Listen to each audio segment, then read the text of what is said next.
Thanks to technology, we have animals that perform extremely economically, superseding performance of animals years before. Poultry, for instance, is over 250% more feed efficient than a few years ago. Amazing, isn't it? Technology is indeed a useful servant, but it can also be a dangerous master if not managed in a responsible manner. Lisa Roberts chats to Dr. Ben Greyling from the ARC about how the application of technology drives performance in the livestock sector nowadays. We also place some focus on an exciting Spekboom project underway in the Eastern Cape. But first, over to Lisa Roberts for the latest agricultural news.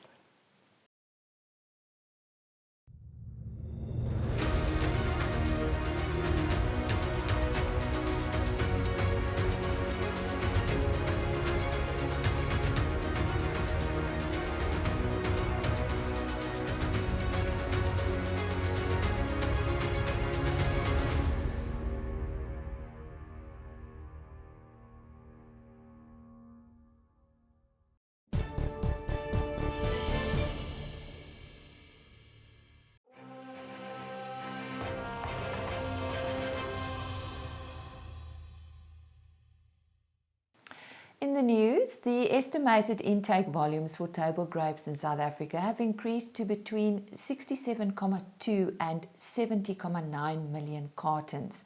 This is according to the most recent crop estimate by the South African table grape industry for the 2020-2021 season. The increase is mainly due to ongoing favourable harvest conditions in the 3 Western Cape grower regions. The estimate for the Northern Province rose to between 7.8 and 7.9 million cartons. In the case of the Orange River, the estimate rose to between 18.3 and 18.5 million cartons. Segard Mazurel Woolbrokers het onlangs 'n ooreenkoms met die bekende afslaarshuis Vleissentraal gesluit. Hiermee sal beide maatskappye se wolvoetspoor in Suid-Afrika vergroot. Volgens die ooreenkoms sal plaaslike boere nou talle voordele in terme van wolwerwing en hantering geniet. Volgens 'n verklaring sal maatskappye en wolboere ook by 'n alternatiewe wolbemarkingskanaal goedkoper bemarkingskoste en mededingende tariewe baat. Vleissentraal se bestuurende direkteur Chris Troski sê dit is die eerste keer dat die maatskappye in 'n kontakverhouding by die wolbedryf betrokke raak. Pryse het gedurende die afgelope seibokhaarveiling in Port Elizabeth skerp gestyg. Ondanks groot volumes bokhaar wat beskikbaar gestel is, het die prys met 14% gestyg. OVK Bins het ook vir die derde agtereenvolgende veiling die hoogste binprys behaal met R819.10 per kilogram. 'n Goeie veilingsgemiddeld van R476.40 per kilogram is behaal. En dis dan vandag se nuus. Netafim. Grow more with less.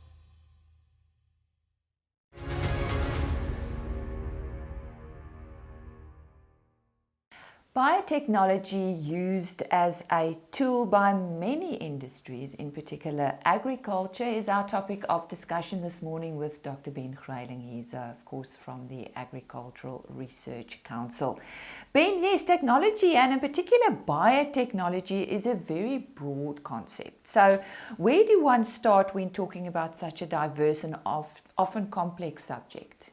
Yeah, it's quite a diverse subject. I think we must talk about where does it come from. People inclined to think we invented biotechnology in the last couple of years. Biotechnology is as old as humanity itself. If you look how people, and we talk about agriculture now, how people domesticated animals, how they selected animals for particular traits, applying scientific principles to suit their needs and their demands. So yes, biotechnology is not a thing that happened for the last 10 or 20 years. It's thousands of years old. Then if you jump to today, now it's 2021, there's quite a big difference, and a lot of it can be accredited to biotechnology development. So you're sitting with people that are being engineered, humans, to fix eye diseases, to fix sickle cell anemia, things like that, using biotechnology, specifically molecular genetics. We have plants. If you look at What do animals perform like compared to a long time ago? Poultry is a nice example. Poultry today is more than 250% more feed efficient than a couple of decades ago through selection and the application of biotechnology and just sound scientific principles. So a lot has happened. Today we sit with a lot of technologies to do diagnostic tests on animals, humans and plants to characterize microbes, the microbes that's in the yogurt that you eat. So there's a lot of techniques. It's too big a field, of course, to talk about all of it, and it's impossible to be an expert on all of this. But yes, it's a massive field. It's made huge inroads, especially in the field of agriculture. But of course, if you talk about biotechnology, you must also talk about ethics and safety. So it should be applied in a safe and responsible way. Because we are talking about environment, you don't want a negative effect on environment, on humans, on animals, plants, or any of that. So yeah, very exciting discipline, has made massive impacts on the existence of the humans. Ben, what about food security and the role of biotechnology in addressing food security? We know also that different countries make use, and it's important in different countries. And as far as specifically livestock production is concerned, perhaps you can talk to us about that? Yeah, I think very important. Agriculture is about food security. We need to feed the world. We need to feed our nation in South Africa. If you think about the predictions, the world it's predicted will have a population of around 10 billion. In less than 30 years. You can imagine the demand on food, and that demand is going to trickle down all the way to agriculture, to farmers, to produce that kind of food for all those people. The shocking statistic is, if you look at a national level, or let's start with Africa, about half of the people in Africa are either inadequately to severely inadequately deprived of food. In South Africa, which is one of the top countries on this continent, I think, that figure is 1 out of 5. 1 out of 5 people are going to go to bed tonight not having food. So you can imagine the demand and all the technologies that's available to hopefully address the demand to feed everybody. So that's where the whole concept of national as well as international food technology comes from. So yeah, biotechnology will play an increasing role. If you think, let's go back and be a bit more specific, like the livestock industry, we're sitting with around 13 million cattle, of which 80% is beef cattle. That 13 million cattle is the same as the number of cattle found just in Texas alone, by the way. Wow. Yeah. If you think at how you need to up the production levels, production efficiencies, if you think of the importance of the livestock sector, is about 50% of the GDP of agriculture. So there's a lot of pressure on the livestock sector to address food security in terms of the demand that is there for food. And we know also from the statistics that the demand for beef particularly will grow around 25% in less than 7 years. So there's going to be a lot of pressure on farmers, on production efficiency, and that's where biotechnology is going to really play an important role to make sure that we can actually satisfy that demand. Yeah. Well, we're talking to Dr. Ben Greyling about biotechnology and specifically the role it plays in livestock production. Don't go away. We'll be back shortly.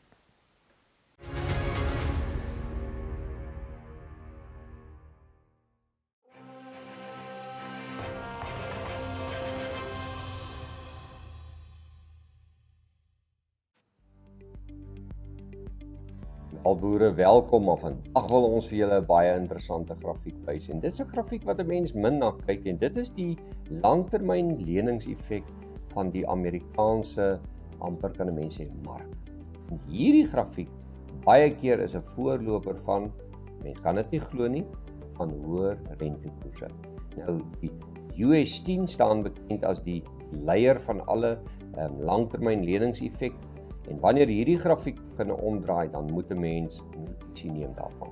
Die grafiek was so laag soos 0.6 en dit was hier in Junie 2020 en skielik het hierdie grafiek stadig maar seker begin optel van 0.6 en hy's nou amper by die 1.6. En wat hierdie grafiek vir ons sê, dat terwyl hierdie momentum stadig na bo begin beweeg, en my belangrike punt is, en dit het my oog eintlik gevang, die grafiek hierdie lyntjie breek. Is die lyntjie. Dit was voorheen 'n weerstandslyn. Dit nou, daar is die weerstand, dit het nou in 'n ondersteuningslyn verander. En terwyl die grafiek 1.34 is, sê dit vir jou in rentekoerse in Amerika, alhoewel die Federale Reserve wat hulle dalk wil laag hou, begin die finansiële instellings anders dink omtrent rentekoerse en hulle vra meer vir hulle geld wat hulle uitgee. So terwyl hierdie prys bo 1.34 is, hierdie faktor van 1.3% is, wees versigtig, rentekoerse aanstyg en moenie dink dat Suid-Afrika gaan agterbly as die res van die wêreld begin rentekoerse verhoog nie. So wees versigtig met julle aankoop. Hou die grafiekie so af en toe dop. Hierdie is wel 'n weeklikse grafiek, of ekskuus, 'n maandelikse grafiek, maar hou hom maar dop, hy gaan jou waarsku. Wel, soek gerus ons webtuiste vir meer inligting oor grafieke, www.franseklerk.com vir meer inligting en ons gesels weer. NutriFeeds, die formule vir sukses.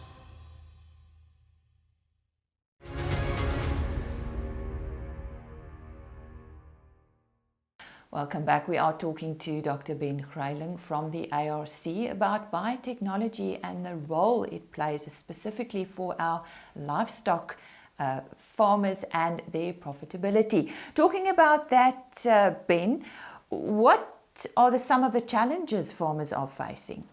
Yeah, there are many challenges. I think the challenges should be seen in light of the demand. I mentioned earlier there's going to be a massive increase in demand for beef.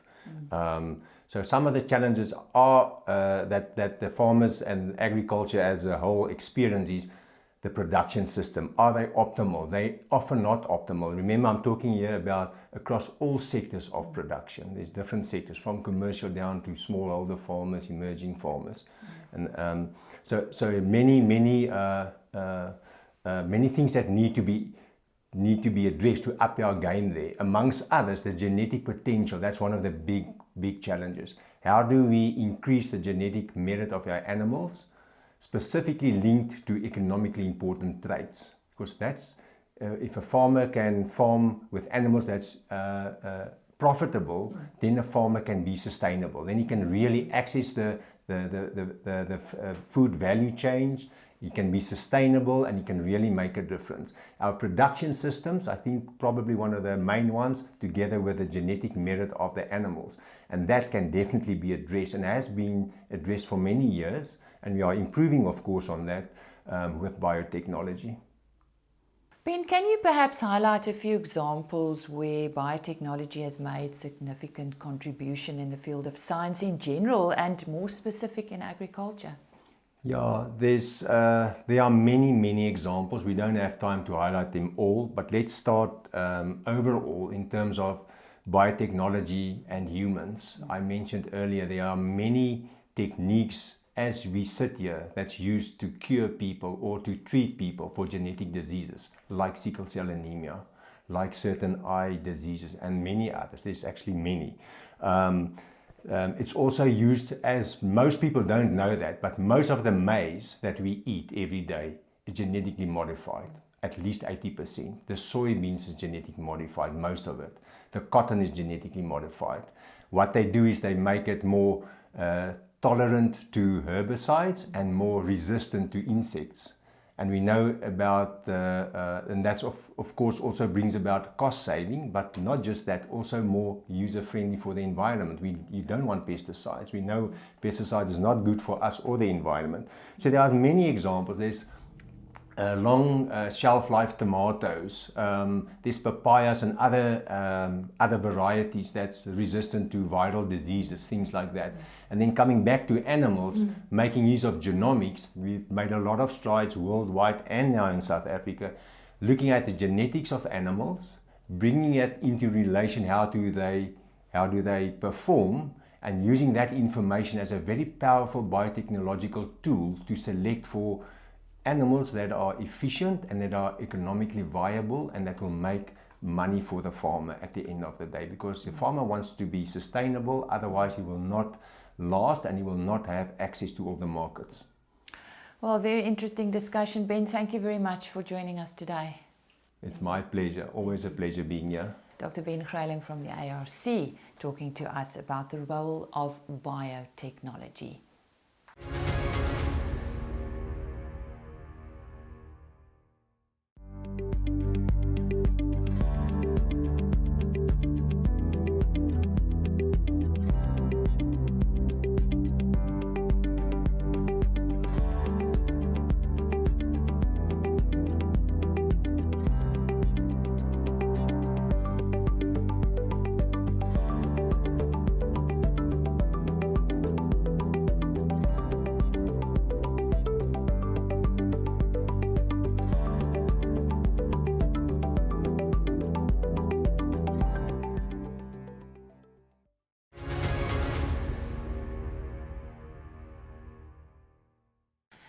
Ncedisa Agriculture Solutions has embarked on a journey to plant 1 million hectares of Spekboom across the Eastern Cape.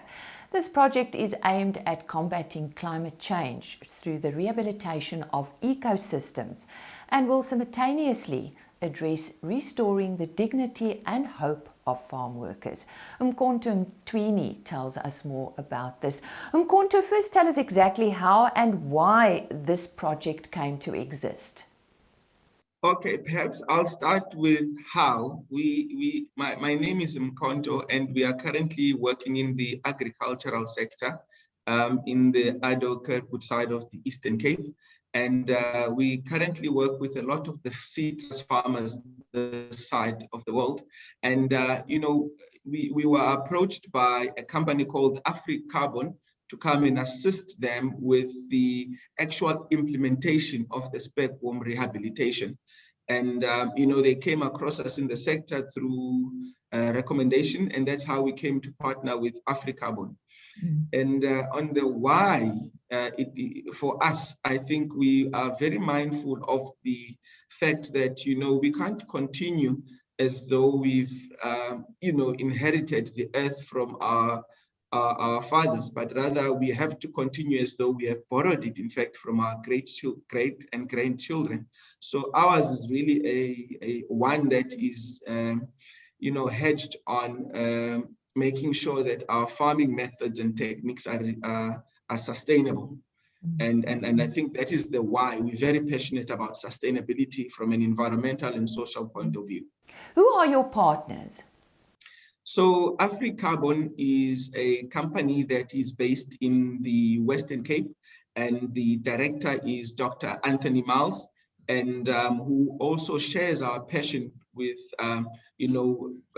restoring now what is quite a degraded felt, especially in the Karoo here in the Eastern Cape, which you've seen, which is a direct result of poor farming methods that, have been applied in the past. And we are all very passionate about, restoring the veld to its original and former glory. So what does this whole project entail? So currently what we are doing is we are planting Spekboom with a team of a couple of teams, and the team consists of 19 workers who are being supervised by one supervisor. And we've got 2 female. We actually insist on having female. When we talk about sustainability, it's one of the things that we, also from a social point of view, we insist on having females in all our teams. So what they'll be doing is they'll be cutting the Spekboom that will be now going into the ground to be planted. So the females will be the ones that provide the cuttings.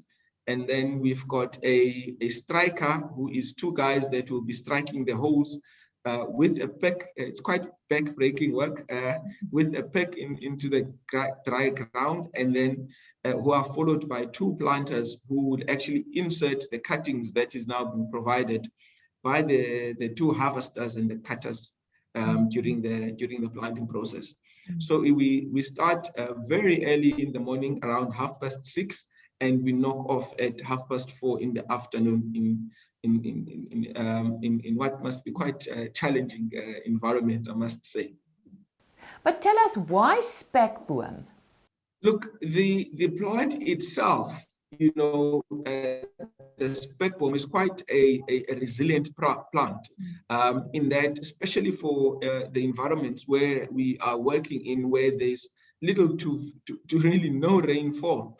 You know, so it's quite a resilient plant. It can withstand long periods of drought, and but at the same time, you know, it also has one of the highest properties of converting carbon dioxide, you know, into oxygen, you know. So that's one of the reasons. And another would be for the fact that it's very good for the animals. The animals can't get enough of it, because it also, funny enough, although it's in a very dry environment, it has quite a high water content.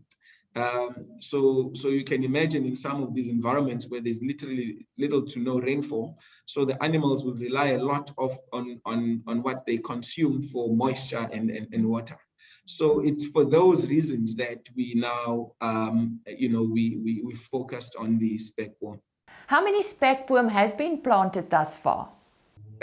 So we've tried different methods when we started, because you know, even for us, it's something that you know, has not been done before, and it was important that we achieve a balance between, you know, maximizing productivity as well as the resources from the funders. So when we started initially, we were doing on average about 5,000 cuttings per day, and that's what we did for 10 days.